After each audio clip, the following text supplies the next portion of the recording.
细一点。那么都是用蓝料写乾隆年制，啊，这是一种，另外一种呢就是不带框的，直接写乾隆年制，啊，这么一个写法。那么我们现在所见到的民国时期的珐琅彩器，基本上底下都是双方框款，而且都是窝角的，啊，双方框款都是用蓝料釉啊，乾隆也好，民国也好，都是用蓝料釉。只不过呢，我们发现这个乾隆时期的蓝料釉啊，尤其是带那个双方框款的这种，经常会出现它这种宽的地方里边会出现气泡破裂的现象，而民国时期的这种外宽里细的这种双方框款，它这个蓝料啊，却没有出现这种气泡破裂的现象啊，就是那种比猪毛孔还大的那种啊，像开花一样这种现象。那么这两者之间呢，还是有一点点的区别。另外一个呢，乾隆时期的款呢，它这种蓝料款有的深，有的浅，而民国时期的这个颜色呢，基本上是统一的。这个方框款颜色和里边的4个字的颜色基本上厚薄均匀，颜色也相类。这个呢，就是我们在观察的过程当中发现啊，这个珐琅彩乾隆和民国时期啊，它的确是有一些差异的啊。这个呢是要引起我们镜头前的朋友啊，大家要注意的一个问题。那么如果说大家见的比较多啊，可以好好想一想；如果见的不多的话呢，一方面呢，能够尽量的多看一些实物资料啊。那么实在不行的话呢，我们只有通过参阅啊，我们很多出版物上面的一些落款的方法，以及蓝料釉在烘烤的过程当中产生的一些自然现象啊。这个呢，也希望我们镜头前的朋友啊，做个有心人，那么然后呢，认真的、细致的去认真比对一下。这样的话呢，或许大家会有一些自己的心得啊。因为我们讲的这一切呢，都是我们在实践过程当中看到的、经手的一些东西啊，所以呢，这个可能有一些心得体会吧。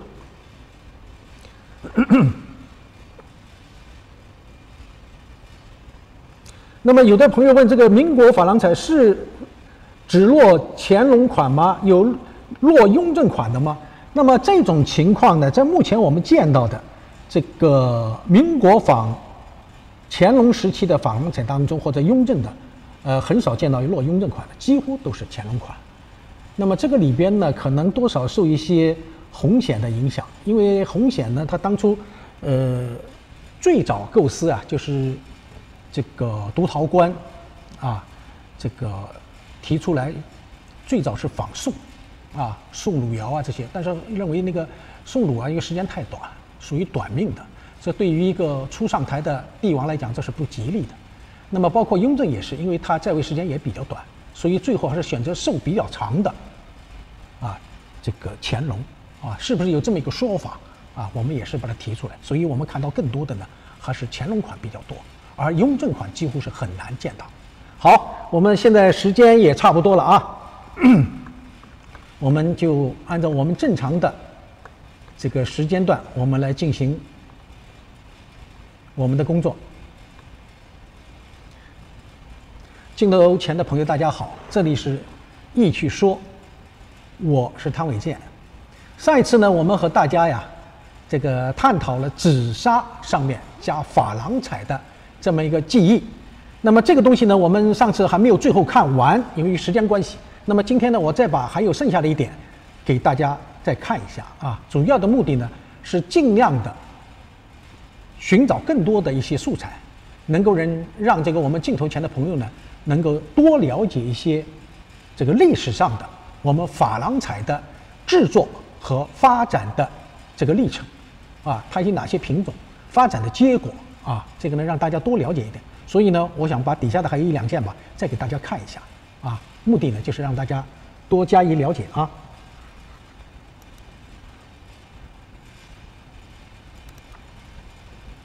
那天呢，我们给大家看的是这一件盖碗大家注意一下这个盖碗，那么我的要求呢，就是希望我们镜头前的朋友呢，把这个它的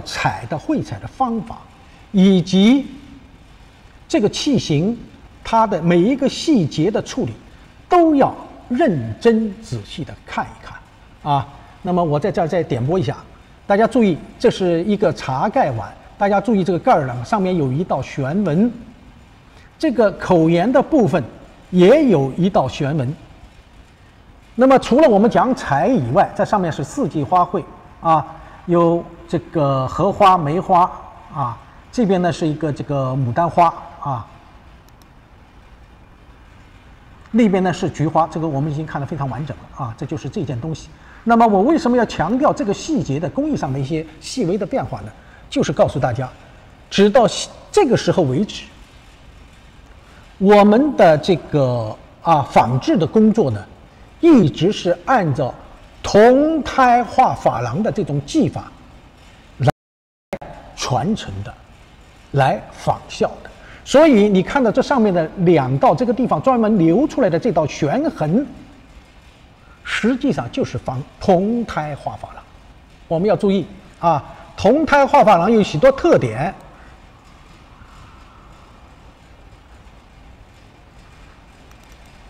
这就是我第一次给大家看的，大家注意没有？这个铜胎画珐琅的口沿一定是包一个铜口，上面鎏金的。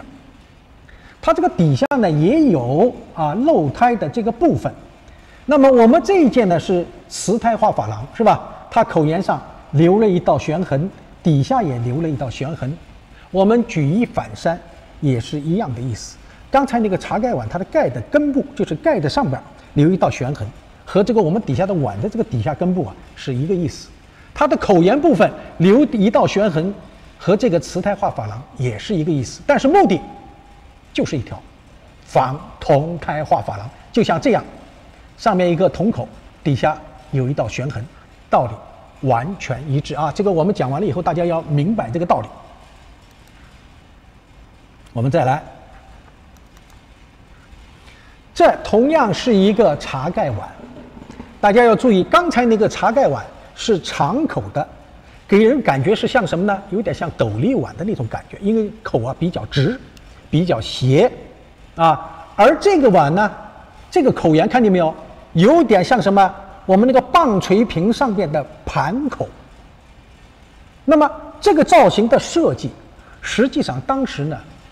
也是为了使这个口沿这个盖儿能够更好的平稳的放在口沿部位，不至于因为放的不好，使这个盖儿容易翻过去。再给大家看一下刚才这一件，大家要注意这种口，如果你放的不得当，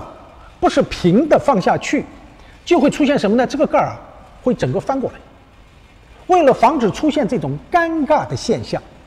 那么我们的工匠呢，又设计了这种口型。这种口型最大的好处，尤其是在官场上，在众人面前，你把盖子怎么放，它都不会出现翻转的现象，使这个主人显得非常的尴尬因为在一个众目睽睽之下，本来一个盖儿放下去是很自然的事情，但是这个盖儿没放好，它突然的翻过去，一来把里边的茶汤有可能会溢出来，二一个呢，这么一翻以后也让这个主人的话觉得连这点事情都放得不是那么自然，那么流畅，就显得非常的尴尬。那么所以呢，就设计了这么一种造型。那么这个盖儿怎么放下去，这个盖儿都不会出现这种翻转的现象这是我们当时的工匠用自己的智慧，在生活当中的每一个细节，他都考虑的那么仔细那么到位。这个呢，这个造型大家注意，就是这么来的。再注意一个特点，看见没有？口沿处依然是仿制铜胎画珐琅的口型，留出了一个圆口，底下有一道旋痕说明还是仿铜胎画珐琅。那么这件东西我为什么把这个东西要专门把它拎出来给大家要强调的，就是告诉我们镜头前的朋友，不仅仅紫砂壶里边紫砂这个品类当中有这种造型，我们景德镇御窑厂，我们景德镇的民窑当中，同样也有这种造型。所以，我们学鉴定的朋友啊，大家要注意，这种造型出现在康熙。所以我们在民窑当中，如果这个底下没有花压款，啊，比如说秋叶啊、兔子呀、灵芝啊什么等等等，甚至是双圈啊这种花压款，而是底下没有款，但是就看这个造型，啊，如果上面没有纹饰，也是单色釉的，那么这个时候我们凭这个造型，也可以很果断地给你下成一个结论：这个东西最早不会超过康熙，或者说它就是康熙。因为这种纹饰到了雍正以后，基本上是不太多见的。在这儿呢，所以我要特别的强调一下，啊，这个造型啊，它在这个时代，它的造型它出现了，我们要把它记下来，因为这有利于我们在鉴定的过程当中，能够有一个很好的参考依据。啊，这是我从造型的角度讲。然后我们又回到我们本题所要讲的，看见没有？上面用的这个材料，画的是怒放的牡丹花，画的是菊花，画的是海棠花，画的是梅花等等，颜色都是非常的亮丽。这种东西在当时代的五彩勾勒平涂当中，它是做不到的，它是没有这个效果的。我们之前讲过，五彩的单线平涂，它是用色块来表现所要描绘的植物、动物、人物，它的衣褶、它的花卉、它的树叶它的羽毛，以及其他等等等等的东西，它没有色阶只有色块。这就是五彩和珐琅彩最大不同的地方，当然跟粉彩更是不同，更是不同。那么，所以我们看到这件东西的时候，一定要把它记下来。这个绘画的技法、色彩的变化、色阶的层次，都是我们在鉴定紫砂上面加珐琅这种工艺的时候，所必须要了解的这么一个色彩和装饰技法。它的底款同样是用双方框，外宽里细，用楷书写上康熙御制。那么在这一件器物上，我特地把大家放大了看这个款，我们看到诸多的铜胎画珐琅落的康熙款，瓷胎画珐琅还没有看，这是紫砂加珐琅。那么这种东西的款呢，绝大部分，它这个康熙的熙字，它的外侧是一撇，中间呢应该是一个双木的木，或者叫目前的木字的写法，写的比较的简洁。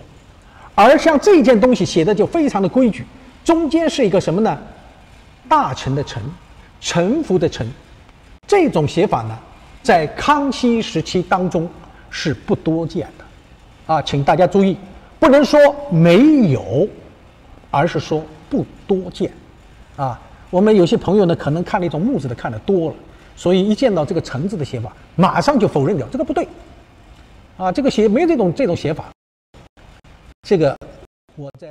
第一次讲的时候给大家看，这个铜胎画珐琅上边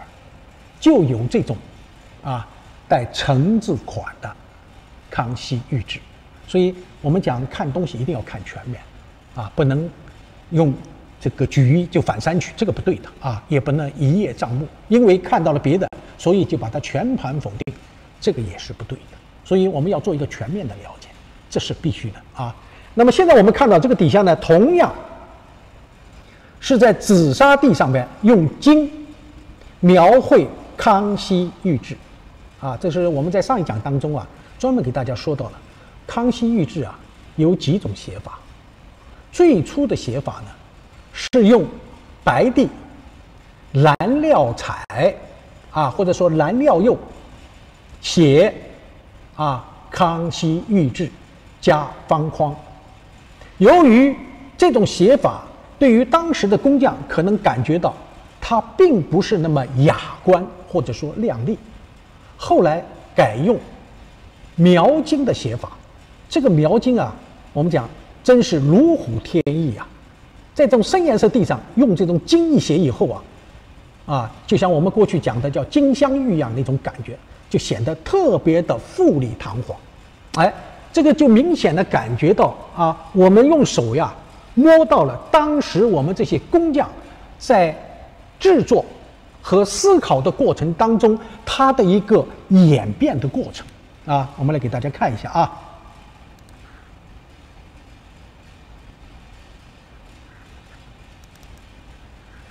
我们看到没有？这就是最初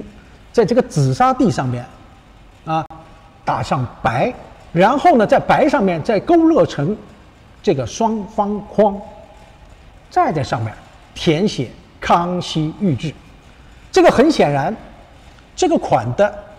这种布局和书写的方法，和我们刚才看到的用金写的那个康熙御制和包括打成这个双方框比起来，这就显得比较的制作，而且线条也不是那么流畅，明显的感觉到它的用笔是颤颤巍巍的这个线条都不是很直。而刚才我们看到那个就非常的漂亮。而这件东西呢，就是在这把紫砂壶当中底下落的款。而我们看到的这些款大家注意看见没有？这些款这个字写在上面就非常的漂亮，而且字体呢写的也是非常的流畅所以我们通过这些进行一个比较对当时的落款的形式和方式方法进行一个认真的比较以后，我们就得出这样的结论。很显然，这个之前写的和这个之后写的无论是书写方法、色彩搭配，明显的这个完胜于刚才那一件你看这一件也是康熙御制写得非常好看，而且它写的方法还不一样大家注意像这种写法，圆的它是康熙上下左右这么写的，刚才那个是什么呢？左右这个方法也有不同这个蛮有意思的，大家注意一下，看见没有？这就是左右写法，刚才那个是上下左右这是在碗上写的这也是碗上写的，你看没有？这个上面就不带方框不带方框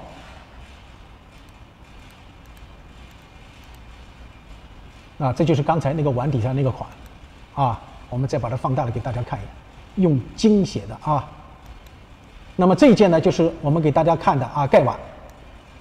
它是直接写在这个底下的写的就比较好看比较漂亮就是这一件就是同样是这一件这一件呢是我们讲的是最后一件紫砂壶紫砂的这个盖碗。那么这个紫砂呢这个东西我们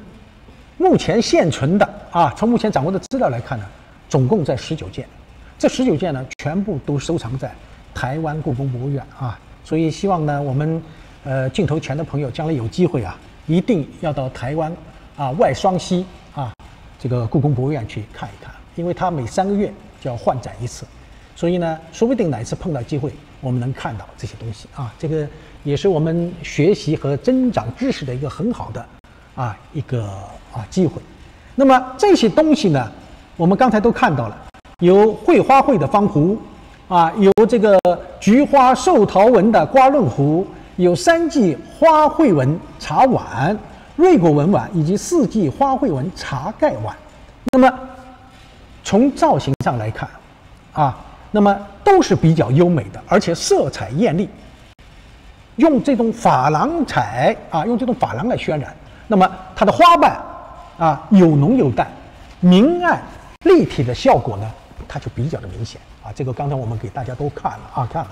那么这种呢，都是刚才我们说的，在同时代的康熙五彩当中它是做不到的它是做不到的。那么我们看了这么多以后呢，唯独只有一个感觉到不足的地方，就是觉得珐琅的彩的颜色光鲜亮丽，这个无可厚非，大家都看得很清楚。由于这个紫砂胎的颜色它是那种深褐色，大家要注意啊，它是深褐色。那么绘在这个把这个珐琅彩绘在这个深色的这种胎体上边，对色彩的正常发挥，它起到了一个遏制的作用。它没有在这个基础上起到那个我们讲这个叫锦上添花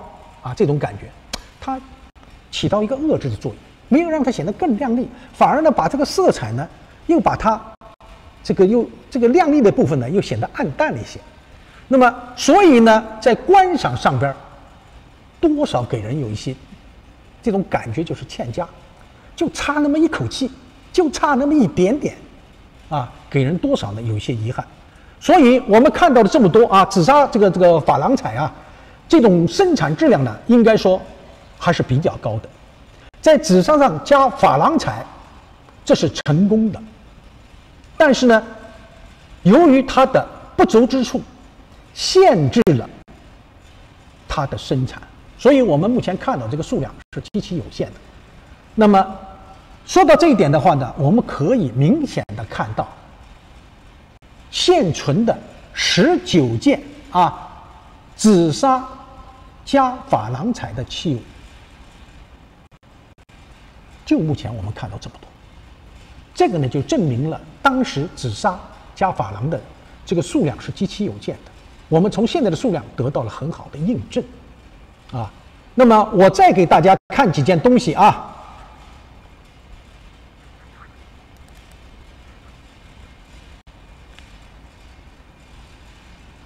这个呢是一个紫砂挂釉粉彩皮球花开光山水六角方壶，它底下有款的周汉章制，这是一件再看一下这个，这是紫砂加彩花鸟纹这是一把壶，底下落款宜兴紫砂。这同样也是一件紫砂加彩这是粉彩牡丹花紫砂壶。那么我为什么要给大家看这个东西？其实我给大家看的意思是告诉大家另外一个问题。我们前面讲到过，我们铜胎画珐琅衍生出了瓷胎画珐琅，而瓷胎画珐琅又衍生出了粉彩这个品种，后来我们清宫档案当中把它叫洋彩。同样，我们在仿制珐琅彩的时候，先在紫砂上做试验，成功的研制了紫砂上加珐琅彩的作品。由此我们又衍生出了另外一个品种，叫紫砂挂釉和紫砂加彩这个品种。这个我们镜头前的朋友大家我们讲学习要广泛的学，深入的学。我们中国人在一个瓷器当中就能衍生出这么多品种来，而这些东西恰恰是我们现在生活当中所见到的，而是在清代以前没有的品种。这实际上是一个伟大的创举，可是我们很多人不知道，没有去深究过，也只不过随嘴一来这个叫紫砂加彩这个叫紫砂加釉这个叫粉彩顶多就说它是康熙晚期出现的，仅此而已。其实这个伟大的创举对于我们不同质地的不同品种产生了极大的影响。我们搞陶瓷研究的人不能光只知道瓷器其实它的兄长是陶而不是瓷。所以我们讲陶瓷，陶是哥哥呀，先有陶器后有瓷器的。现在呢弟弟超过了哥哥了，大家只知道瓷器却不知道陶器了。其实陶器的产生年代远远要超过瓷器，直到今天这个没有改变过。紫砂壶就是陶器，没有改变。我们生活当中很多的釉陶实际上有很多就在你家庭里边就存在，但是我们很多人都不知道。所以我讲我们要广泛的学习，要融会贯通，要举一反三，就是这个意思。那么这种我在这儿强调的紫砂就这么一个紫砂法珐琅彩出现了，紫砂挂釉、紫砂加彩这让我想到了这些东西。其实我们在市场的拍卖当中，当然我们大牌当中见的不多，我们的4季拍卖当中我们什么其他的一些小牌当中，经常会出现这些东西。就我们目前看到的我们镜头看到的这件东西，大家不要以为它不足挂齿，这可是个清代乾隆的货真价实的东西。如果学陶瓷鉴定，大家也不要或缺它不要认为这个没多大意思这个其实是我们学陶瓷当中应该知道的一个基本的常识。在这儿呢，可能借这个话题我呢可能有点八卦也让我这个八卦给大家说一说。1984年，这个我们扬州文物商店对面的镇江文物商店的郑经理领了一位小姐来，进了我们店就跟我们说，这位小姐想买紫砂挂彩的东西。我们当时很诧异，扬州文物商店毕竟是一个老字号的店，它里边有很多的品种在我们其他的一些店里是没有的。之所以我们镇江文物商店的郑经理领着他来，是因为镇江文物商店没有，他有紫砂，但是没有紫砂挂彩，所以说他亲自领这位小姐来，当然是我们兄弟单位相互之间也比较的友善互相帮忙，所以他们没有，他主动的亲自带她来，因为这位姑娘她不懂，也不认识我们扬州，所以他亲自把她带来。为什么呢？这个里边很有意思我们讲一讲一些历史上的一些事情。1983年台海两岸开通了蒋经国也专门批准了当年随蒋介石去台的一些老兵返乡探亲这么一个政策，大陆也同意了，很多人回到大陆来探亲。这个政策开放以后，很多的台湾人都到大陆来，该探亲的探亲，有很多人就来做生意。那么很有意思的是什么呢？因为大陆的一些政策，台湾人他不了解，那么就有一个估计是行内人，在香港见到了这位小姐，希望她帮助她呢买一些紫砂挂彩的壶。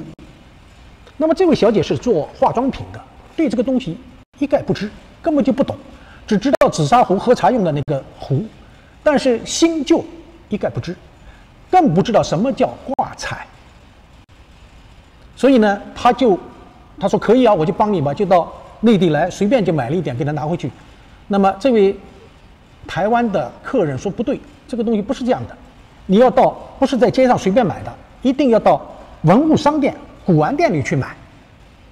那么这个姑娘从来没去过古玩店，也不知道大陆现在还有古玩店，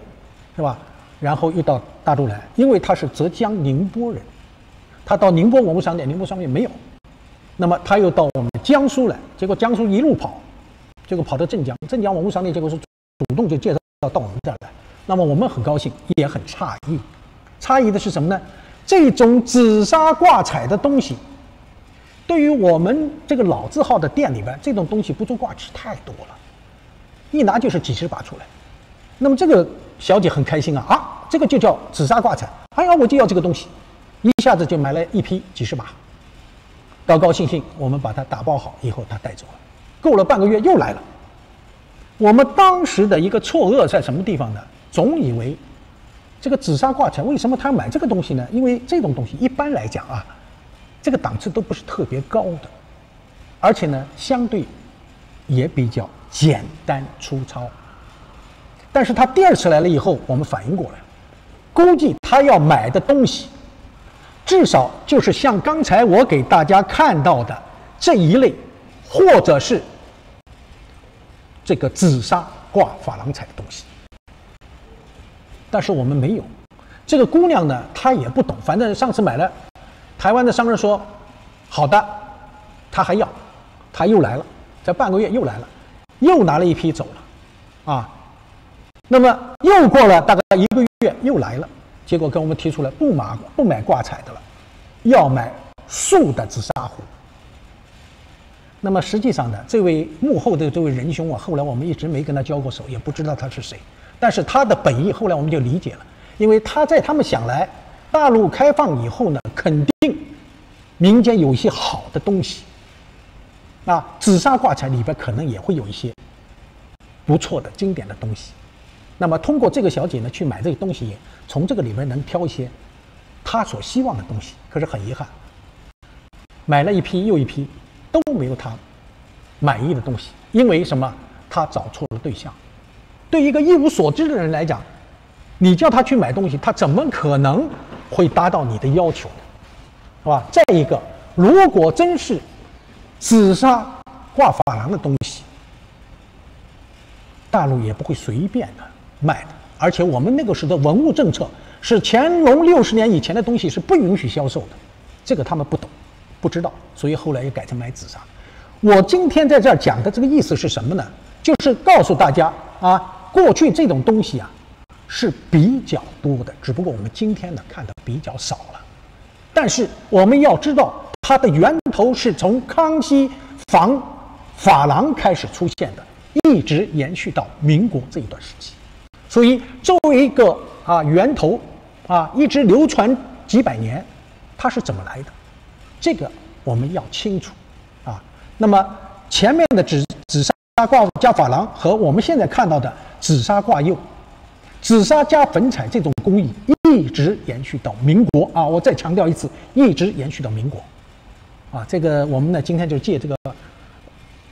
个紫砂挂珐琅啊，把这一条给大家点出来，希望大家在今后看到这种东西的时候，能够脑袋里很快的反映出来，这种东西也是属于仿珐琅的衍生品啊！这个我们借这个机会啊，把这个问题呢也跟大家讲一讲啊，也跟大家讲一讲。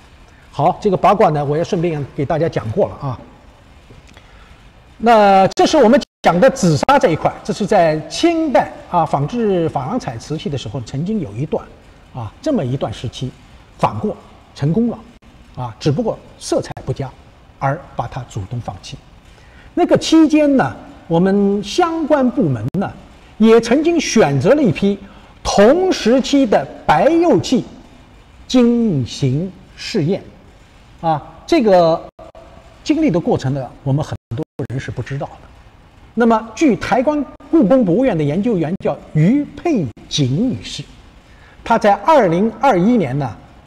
搞了一个展览，这个展览的名字叫什么呢？叫风格故事乾隆年制珐琅彩瓷他在这个策展当中呢专门做了一个介绍。他在介绍当中呢就提到了，在紫禁城就是原来的紫禁城有一个景阳宫，景阳宫里曾经收藏了一批大约呢在80件左右的瓷器，其中呢有很多件底下落款，落的是双圈6字2行楷书款。这个款是什么呢？是青花的，落的是大明弘治年制，落的这个款。很显然这个东西呢是寄托款，并不是弘治的作品全是白釉的这底下的双圈青花双圈落的是这个6字款。还有呢就是落的这个款呢上面画的珐琅的成品，就是已经做成了这个珐琅彩器了。那么这批东西呢全都收藏在台湾故宫博物院的这个库房里边。那么从它策展拿出了一些照片当中我们可以看到它上面的那个施彩的方法基本上还是依据了铜胎画珐琅的那种制作工艺来实施的。所以它施彩就是上彩后薄雾匀，绘画的线条呢也是粗细不一。那么色彩的搭配它多少还有一些这种西洋化的这种痕迹在里边和我们传统看的它是不一样的。而且绘画的这种工艺也比较的粗糙。那么这就形成了与我们常见的中国传统文化特色的珐琅彩有较大的差异那么看到这些东西以后呢，我想究其原因，应该是这个当时啊各地的主管部门以及窑主聘请烧制珐琅彩的这些师傅啊来协助制作。那么制作的图案器型完全是由制作者按照自己的想法和构思啊来进行设计的。烧出来的这种器物呢，呈供给紫禁城，估计啊未能获得康熙帝的允肯，所以呢这批东西呢就放弃。那么这些东西是什么东西呢？我来给大家看一下啊，这个照片很重要。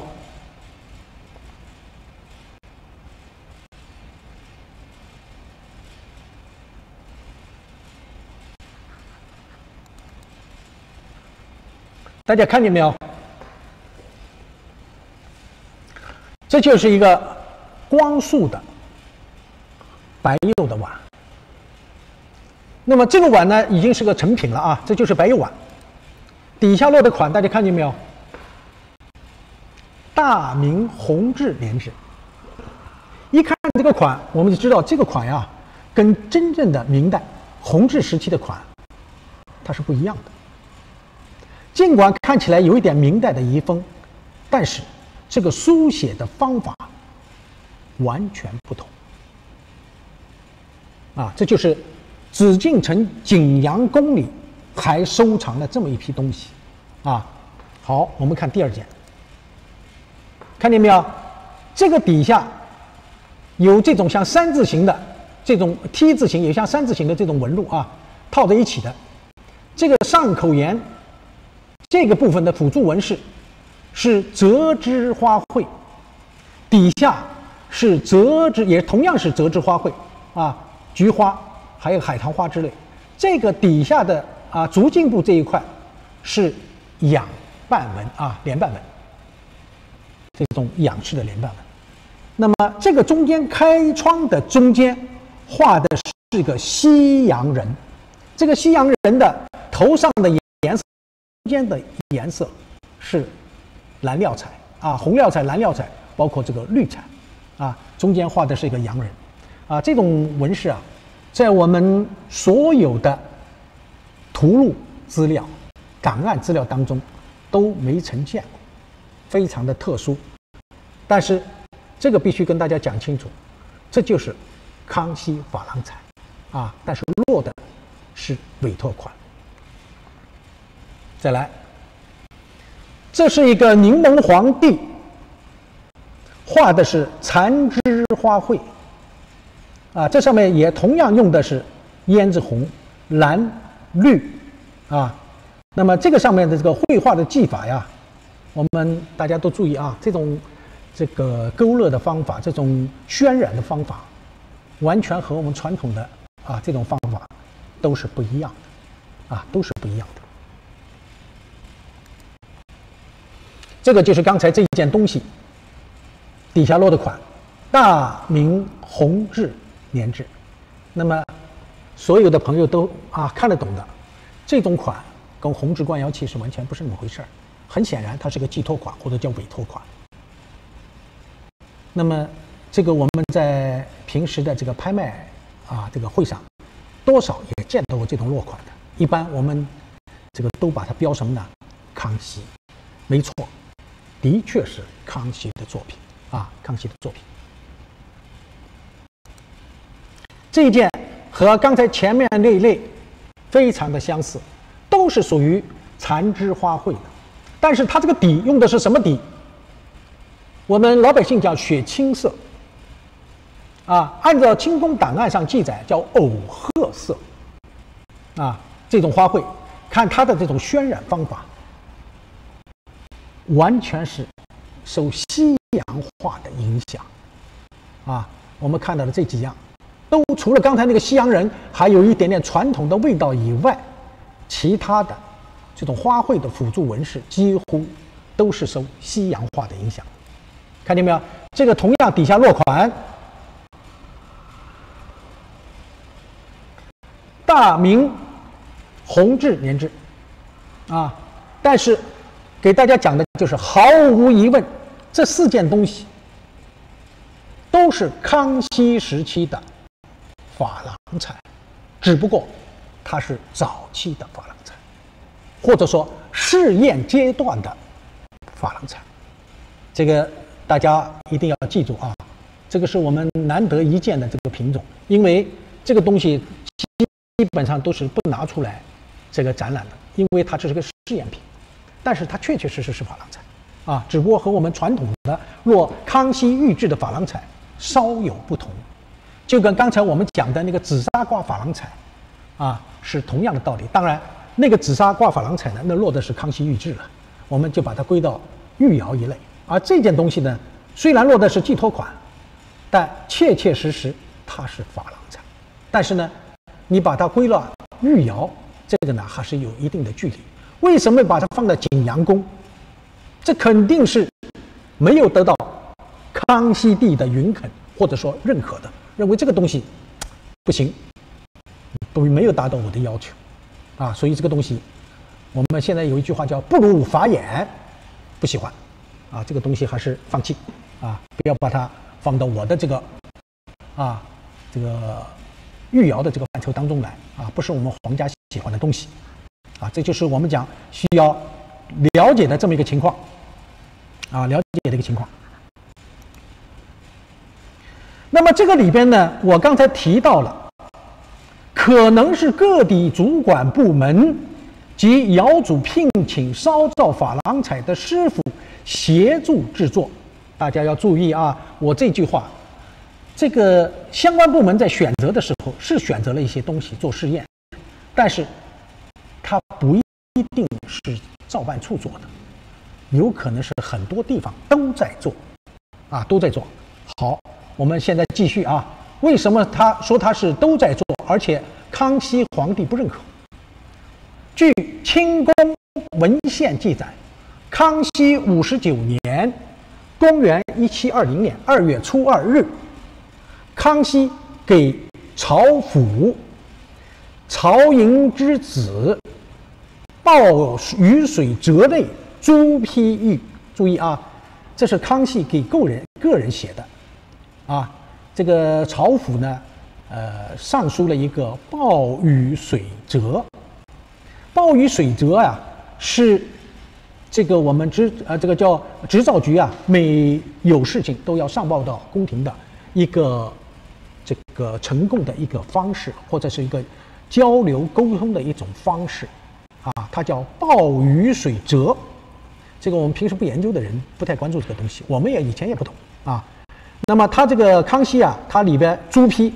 他说什么呢？近来你家差事甚多，如瓷器珐琅之类，先还有旨意建树，到今之后送至御前，揽完才烧珐琅，今不知骗了多少瓷器，朕总不知。以后非上传旨意，而即当密则内声明奏文，倘奏着瞒着不奏，后来事业恐而当不起，一体得罪，悔之勿及矣。即有别样差事，也是如此。这个鲍雨水折呢，这是曹寅的儿子写给康熙帝的。大家通过呢这个朱批啊，康熙帝写了这么几句话，实际上康熙对这个曹寅的儿子呀是很不满意的啊。这个大家要知道，曹寅这个人我们一讲就知道了，曹雪芹的什么人呢？祖上啊，曹寅。而曹寅这个人跟康熙帝又是什么关系呢？哎呀，这个我也又得要八卦一下，不把这个八卦一下的话呢，可能大家不知道这个是咋回事啊。我得给大家讲清楚这是咋回事。这个曹寅这个人呢是什么人呢？我们都知道，曹寅他的原名叫什么呢？叫曹尔玉，字完璧，是曹正言之长子曹熙元的孙子，曹寅之父曹雍，曹府之祖父，曹雪芹的曾祖。曹雪芹个个都知道，《红楼梦》的作者曹雪芹的祖父曹寅。这个曹寅呢，他实际上啊，它原来叫曹尔玉，但是呢，康熙帝呢把曹尔玉连起来写呢，就写成了曹玺了。玺是什么玺呢？玺印的玺，康熙用的玉玺的玺。那么他们两个人是什么关系呢？是因为曹寅的母亲孙氏不仅仅是曹寅的妈，同时她也是康熙的奶娘。大家要注意啊，我这个八卦可不是八卦呀，这是真正是让我们长了知识的啊！这个知识我们一定要知道，因为《红楼梦》是我们中国4大名著之一，而且在中国这个名著当中影响力也是最大的一个作品之一。曹雪芹写了《红楼梦》，就现在出现了红学。那么曹家为什么当初那样的繁盛？原因在哪儿？原来是因为曹寅和康熙帝喝的一个娘的奶长大的。所以有些文件当中讲，曹寅16岁就到了康熙御前当了这个御前侍卫曾经跟康熙当过康熙的伴读。实际上康熙和曹寅从小就是一起长大的，不存在只不过如果叫个御前侍卫的话呢，可能是一个借口，这样的话更好的陪着康熙帝从小玩耍，什么伴读都是借口。实际上两个人从小就是玩泥巴一起长大的。所以这个曹寅的母亲死了以后，康熙帝封她为这个一品夫人，叫诰命一品夫人。康熙对别人说，这是咱家的什么呀？娘。所以康熙帝这个人呢，还是非常仁慈的，很重人情。刚才我们看的那个鲍鱼水帖，实际上是康熙对曹寅的儿子的一个其实是很恼火批评，但是又很婉转，像一个长者对后生的一个说法。如果是雍正帝可不客气，那是真是要骂娘的。我们看到的雍正帝在他的这个朱批狱当中，那是直接骂人的。康熙帝没有，他说的每一句话，他还是把握的分寸很好。他是一个长辈跟晚辈说话，而且康熙帝跟曹寅的关系到什么程度呢？曹寅得了疟疾我们老百姓叫打摆子，结果呢，曹寅直接上书跟康熙帝要什么？要奎宁，就叫金鸡纳霜。这个我们都懂的。康熙也得过疟疾，也曾经有这个法国的传教士叫洪诺汉，曾经用这个药给康熙帝治过，而且治好了。所以康熙帝非常看重这个金鸡纳霜它的学名叫奎宁。所以当初曹寅得了这个病以后呢，曾经叫上书迎向陈言，医生用药不能见效，因为其他中药都不行，没有办法。那么必得主着圣药救我，这是曹寅直接给康熙帝叫他要救我。我跟你讲，没有一个大臣没有一个人敢用这句话跟皇帝说的，你要救我。但是呢，康熙帝得知以后，立即赐一马星夜赶去，就驿站嘛。过去我们讲这个邮递他是驿站，一个站一个站的跑的速度很快连夜星辰赶往南京去救曹寅。但是很可惜，奎宁还没送到，曹寅已经死了这个就是为什么这个曹家是怎么回事情，为什么会那么好的。而且康熙一生对曹寅的信任，康熙几次这个巡视南下都是住在这个曹寅家里的，外边一律不住，只住曹寅家所以为什么后来这个曹家衰败了，是因为这个康熙帝也知道，每次接待他，曹家花了大量的银两，使他亏空的非常厉害。一直到雍正时期都没有把这个补起来，所以最后弄得雍正帝很恼火，查抄了他们家，啊，把他所有所得充盈国库，啊，所以一下子曹家就衰败了。到了曹雪芹写《红楼梦》的时候，他已经家里边日不复出了，就恨不得就快要饭了，啊，所以这个历史啊，其实《红楼梦》是一个真实的写照。但是这个历史，我们大家借这个事情啊，没想到搞珐琅彩，搞到最后，我们居然还和《红楼梦》八竿子打不着的事情给搭上，而且还知道了为什么还有这么一段啊，这个真的是非常有意思啊。这个我今天是八卦有点远，但是呢，也不能不说，因为这个里边牵扯了曹家啊，牵扯了曹家的事情。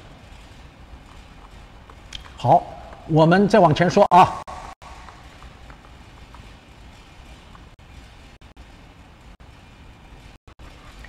那么这个里边呢，大家要注意几个问题啊。那么由此可知，珐琅彩的研制初期，在康熙皇帝的直接参与下，